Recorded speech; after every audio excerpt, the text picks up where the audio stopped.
യോഹന്നാൻ 11 അധ്യായം. ലാസറിൻ്റെ മരണം. ലാസർ എന്നു പേരായ ഒരുവൻ രോഗബാധിതനായി. ഇവൻ മറിയത്തിൻ്റെയും അവളുടെ സഹോദരിയായ മർത്തായുടെയും ഗ്രാമമായ ബഥാനിയായിൽ നിന്നുള്ളവനായിരുന്നു. ഈ മറിയമാണ് സുഗന്ധതൈലം കൊണ്ട് കർത്താവിനെ പൂശുകയും തൻ്റെ തലമുടി കൊണ്ട് അവൻ്റെ പാദങ്ങൾ തുടയ്ക്കുകയും ചെയ്തത്. ഇവളുടെ സഹോദരൻ ലാസറാണ് രോഗബാധിതനായത്. കർത്താവേ, ഇതാ അങ്ങ് സ്നേഹിക്കുന്നവൻ രോഗിയായിരിക്കുന്നു എന്നു പറയാൻ ആ സഹോദരിമാർ അവൻ്റെ അടുക്കലേക്ക് ആളയച്ചു. അതു കേട്ടപ്പോൾ യേശു പറഞ്ഞു, ഈ രോഗം മരണത്തിൽ അവസാനിക്കാനുള്ളതല്ല, പ്രത്യുത ദൈവത്തിൻ്റെ മഹത്വത്തിനും അതുവഴി ദൈവപുത്രൻ മഹത്വം പ്രാപിക്കുന്നതിനും വേണ്ടിയുള്ളതാണ്. യേശു മർത്തായെയും അവളുടെ സഹോദരിയെയും ലാസറിനെയും സ്നേഹിച്ചിരുന്നു. എങ്കിലും അവൻ രോഗിയായി എന്നു കേട്ടിട്ടും യേശു താൻ താമസിച്ചിരുന്ന സ്ഥലത്തു തന്നെ 2 ദിവസം കൂടി ചെലവഴിച്ചു. അനന്തരം അവൻ ശിഷ്യന്മാരോട് പറഞ്ഞു, നമുക്ക് വീണ്ടും യൂദയായിലേക്ക് പോകാം. ശിഷ്യന്മാർ ചോദിച്ചു, ഗുരോ, യഹൂദർ ഇപ്പോൾ തന്നെ നിന്നെ കല്ലെറിയാൻ അന്വേഷിക്കുകയായിരുന്നല്ലോ, എന്നിട്ട് അങ്ങോട്ട് പോവുകയാണോ? യേശു പ്രതിവചിച്ചു, പകലിന് 12 മണിക്കൂറില്ലേ? പകൽ നടക്കുന്നവൻ കാൽ തട്ടി വീഴുന്നില്ല, ഈ ലോകത്തിൻ്റെ പ്രകാശം അവൻ കാണുന്നു. രാത്രി നടക്കുന്നവൻ തട്ടി വീഴുന്നു, കാരണം അവന് പ്രകാശമില്ല. അവൻ തുടർന്നു, നമ്മുടെ സ്നേഹിതനായ ലാസർ ഉറങ്ങുകയാണ്, അവനെ ഉണർത്താൻ ഞാൻ പോകുന്നു. ശിഷ്യന്മാർ പറഞ്ഞു, കർത്താവേ, ഉറങ്ങുകയാണെങ്കിൽ അവൻ സുഖം പ്രാപിക്കും. യേശു അവൻ്റെ മരണത്തെക്കുറിച്ചാണ് സംസാരിച്ചത്, എന്നാൽ നിദ്രയുടെ വിശ്രമത്തെക്കുറിച്ചാണ് അവൻ പറഞ്ഞതെന്ന് അവർ വിചാരിച്ചു. അപ്പോൾ യേശു വ്യക്തമായി അവരോട് പറഞ്ഞു, ലാസർ മരിച്ചുപോയി. നിങ്ങൾ വിശ്വസിക്കേണ്ടതിന് ഞാൻ അവിടെ ഇല്ലാഞ്ഞതിനാൽ നിങ്ങളെ പ്രതി ഞാൻ സന്തോഷിക്കുന്നു. നമുക്ക് അവൻ്റെ അടുത്തേക്ക് പോകാം. ദീദിമോസ് എന്ന തോമാസ് അപ്പോൾ മറ്റു ശിഷ്യന്മാരോട് പറഞ്ഞു, അവനോടൊപ്പം മരിക്കാൻ നമുക്കും പോകാം. യേശു പുനരുദ്ധാനവും ജീവനും. ലാസർ സംസ്കരിക്കപ്പെട്ടിട്ട് 4 ദിവസമായെന്ന് യേശു അവിടെ എത്തിയപ്പോൾ അറിഞ്ഞു. ബഥാനിയ ജെറൂസലേമിന് അടുത്ത് ഏകദേശം 15 സ്താദിയോൺ ദൂരത്തായിരുന്നു. അനേകം യഹൂദർ മർത്തായെയും മറിയത്തെയും അവരുടെ സഹോദരനെ പ്രതി ആശ്വസിപ്പിക്കാൻ വന്നിരുന്നു. യേശു വരുന്നുണ്ടെന്ന് കേട്ടപ്പോൾ മർത്ത ചെന്ന് അവനെ സ്വീകരിച്ചു. എന്നാൽ മറിയം വീട്ടിൽ തന്നെ ഇരുന്നു. മർത്ത യേശുവിനോട് പറഞ്ഞു, കർത്താവേ, നീ ഇവിടെയുണ്ടായിരുന്നെങ്കിൽ എൻ്റെ സഹോദരൻ മരിക്കുകയില്ലായിരുന്നു. എന്നാൽ നീ ചോദിക്കുന്നതെന്തും ദൈവം നിനക്ക് തരും എന്ന് എനിക്കറിയാം. യേശു പറഞ്ഞു, നിന്റെ സഹോദരൻ ഉയർത്തെഴുന്നേൽക്കും. മർത്ത പറഞ്ഞു, അന്ത്യദിനത്തിലെ പുനരുദ്ധാനത്തിൽ അവൻ ഉയർത്തെഴുന്നേൽക്കുമെന്ന് എനിക്കറിയാം. യേശു അവളോട് പറഞ്ഞു, ഞാനാണ് പുനരുദ്ധാനവും ജീവനും. എന്നിൽ വിശ്വസിക്കുന്നവൻ മരിച്ചാലും ജീവിക്കും. അങ്ങനെ ജീവിക്കുകയും എന്നിൽ വിശ്വസിക്കുകയും ചെയ്യുന്നവൻ ഒരിക്കലും മരിക്കുകയില്ല. ഇത് നീ വിശ്വസിക്കുന്നുവോ?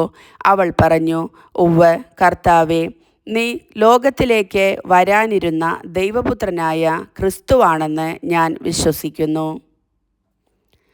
യേശു കരയുന്നു. ഇതു പറഞ്ഞിട്ട് അവൾ പോയി തൻ്റെ സഹോദരിയായ മറിയത്തെ വിളിച്ച്, ഇതാ ഗുരു ഇവിടെയുണ്ട്, നിന്നെ വിളിക്കുന്നു എന്ന് സ്വകാര്യമായി പറഞ്ഞു. ഇതു കേട്ടയുടനെ അവൾ എഴുന്നേറ്റ് അവൻ്റെ അടുത്തേക്കു ചെന്നു. യേശു അപ്പോഴും ഗ്രാമത്തിൽ പ്രവേശിച്ചിട്ടില്ലായിരുന്നു. മർത്ത കണ്ട സ്ഥലത്തു തന്നെ അവൻ നിൽക്കുകയായിരുന്നു. മറിയം തിടുക്കത്തിൽ എഴുന്നേറ്റ് പുറത്തേക്ക് പോകുന്നതു കണ്ട് വീട്ടിൽ അവളെ ആശ്വസിപ്പിച്ചു കൊണ്ടിരുന്ന യഹൂദർ അവളെ അനുഗമിച്ചു. അവൾ ശവകുടീരത്തിങ്കൽ കരയാൻ പോവുകയാണെന്ന് അവർ വിചാരിച്ചു. മറിയം യേശു നിന്നിരുന്നിടത്ത് വന്ന് അവനെ കണ്ടപ്പോൾ കാൽക്കൽ വീണ് പറഞ്ഞു, കർത്താവേ, നീ ഇവിടെ ഉണ്ടായിരുന്നെങ്കിൽ എൻ്റെ സഹോദരൻ മരിക്കുമായിരുന്നില്ല. അവളും അവളോടുകൂടെ വന്ന യഹൂദരും കരയുന്നതു കണ്ടപ്പോൾ യേശു ആത്മാവിൽ നെടുവീർപ്പിട്ടുകൊണ്ട് അസ്വസ്ഥനായി ചോദിച്ചു, അവനെ അടക്കിയിരിക്കുന്നത് എവിടെയാണ്? അവർ അവനോട് പറഞ്ഞു, കർത്താവേ, വന്നു കാണുക. യേശു കണ്ണീർ പൊഴിച്ചു. അപ്പോൾ യഹൂദർ പറഞ്ഞു, നോക്കൂ, അവൻ എത്രമാത്രം അവനെ സ്നേഹിച്ചിരുന്നു. എന്നാൽ അവരിൽ ചിലർ പറഞ്ഞു, അന്ധൻ്റെ കണ്ണു തുറന്ന ഈ മനുഷ്യനെ, ഇവനെ മരണത്തിൽ നിന്ന് രക്ഷിക്കാൻ കഴിയുമായിരുന്നില്ലേ? ലാസറിനെ ഉയർപ്പിക്കുന്നു. യേശു വീണ്ടും നെടുവീർപ്പിട്ടുകൊണ്ട് ശവകുടീരത്തിങ്കൽ വന്നു. അത് ഒരു ഗുഹയായിരുന്നു. അതിന്മേൽ ഒരു കല്ലും വച്ചിരുന്നു. യേശു പറഞ്ഞു, ആ കല്ലെടുത്ത് മാറ്റുവിൻ. മരിച്ചയാളുടെ സഹോദരിയായ മർത്ത പറഞ്ഞു, കർത്താവേ, ഇപ്പോൾ ദുർഗന്ധം ഉണ്ടായിരിക്കും. ഇത് 4-ാം ദിവസമാണ്. യേശു അവളോട് ചോദിച്ചു, വിശ്വസിച്ചാൽ നീ ദൈവമഹത്വം ദർശിക്കുമെന്ന് ഞാൻ നിന്നോട് പറഞ്ഞില്ലേ? അവർ കല്ലെടുത്തു മാറ്റി. യേശു കണ്ണുയർത്തി പറഞ്ഞു, പിതാവേ, അങ്ങൻ്റെ പ്രാർത്ഥന ശ്രവിച്ചതിനാൽ ഞാൻ അങ്ങേക്ക് നന്ദി പറയുന്നു.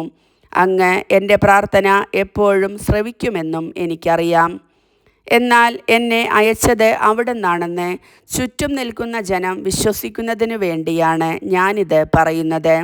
ഇതു പറഞ്ഞിട്ട് അവൻ ഉച്ചത്തിൽ പറഞ്ഞു, ലാസറേ, പുറത്തു വരുക. അപ്പോൾ മരിച്ചവൻ പുറത്തു വന്നു.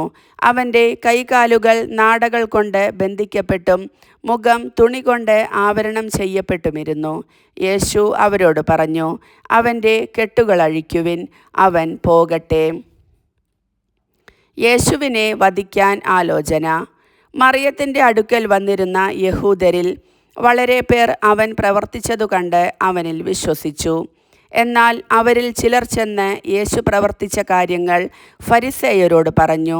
അപ്പോൾ പുരോഹിത പ്രമുഖന്മാരും ഫരിസേയരും ആലോചനാ സംഘം വിളിച്ചുകൂട്ടി പറഞ്ഞു, നാം എന്താണ് ചെയ്യേണ്ടത്? ഈ മനുഷ്യൻ വളരെയധികം അടയാളങ്ങൾ പ്രവർത്തിക്കുന്നല്ലോ. അവനെ നാം ഇങ്ങനെ വിട്ടാൽ എല്ലാവരും അവനിൽ വിശ്വസിക്കും. അപ്പോൾ റോമാക്കാർ വന്ന് നമ്മുടെ വിശുദ്ധ സ്ഥലത്തെയും ജനത്തെയും നശിപ്പിക്കും. അവരിൽ ഒരുവനും ആ വർഷത്തെ പ്രധാന പുരോഹിതനുമായ കയ്യാഫാസ് പറഞ്ഞു, നിങ്ങൾക്ക് ഒന്നും അറിഞ്ഞുകൂടാ. ജനം മുഴുവൻ നശിക്കാതിരിക്കാനായി അവർക്കു വേണ്ടി ഒരുവൻ മരിക്കുന്നത് യുക്തമാണെന്ന് നിങ്ങൾ മനസ്സിലാക്കുന്നുമില്ല. അവൻ ഇത് സ്വമേധയാ പറഞ്ഞതല്ല. പ്രത്യുത ആ വർഷത്തെ പ്രധാന പുരോഹിതൻ എന്ന നിലയിൽ ജനത്തിനു വേണ്ടി യേശു മരിക്കേണ്ടിയിരിക്കുന്നുവെന്ന് പ്രവചിക്കുകയായിരുന്നു. ജനത്തിനു വേണ്ടി മാത്രമല്ല, ചിതറിക്കിടക്കുന്ന ദൈവമക്കളെ ഒരുമിച്ച് കൂട്ടുന്നതിനു വേണ്ടിയും. അന്നു മുതൽ അവനെ വധിക്കാൻ അവർ ആലോചിച്ചു കൊണ്ടിരുന്നു. അതുകൊണ്ട് യേശു പിന്നീടൊരിക്കലും യഹൂദരുടെ ഇടയിൽ പരസ്യമായി സഞ്ചരിച്ചില്ല. അവൻ പോയി മരുഭൂമിക്കടുത്തുള്ള എഫ്രായിം പട്ടണത്തിൽ ശിഷ്യരോടൊത്ത് വസിച്ചു. യഹൂദരുടെ പെസഹ തിരുനാൾ അടുത്തിരുന്നു. ഗ്രാമങ്ങളിൽ നിന്ന് വളരെ പേർ തങ്ങളെ തന്നെ വിശുദ്ധീകരിക്കുന്നതിനായി പെസഹായ്ക്ക് മുൻപേ ജെറൂസലേമിലേക്ക് പോയി. അവർ യേശുവിനെ അന്വേഷിച്ചുകൊണ്ട് ദേവാലയത്തിൽ വെച്ച് പരസ്പരം ചോദിച്ചു, നിങ്ങൾ എന്തു വിചാരിക്കുന്നു?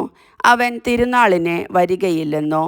അവൻ എവിടെയാണെന്ന് ആർക്കെങ്കിലും വിവരം ലഭിച്ചാൽ അവനെ ബന്ധിക്കേണ്ടതിന് തങ്ങളെ അറിയിക്കണമെന്ന് പുരോഹിത പ്രമുഖന്മാരും ഫരിസേയരും കൽപ്പന കൊടുത്തിരുന്നു.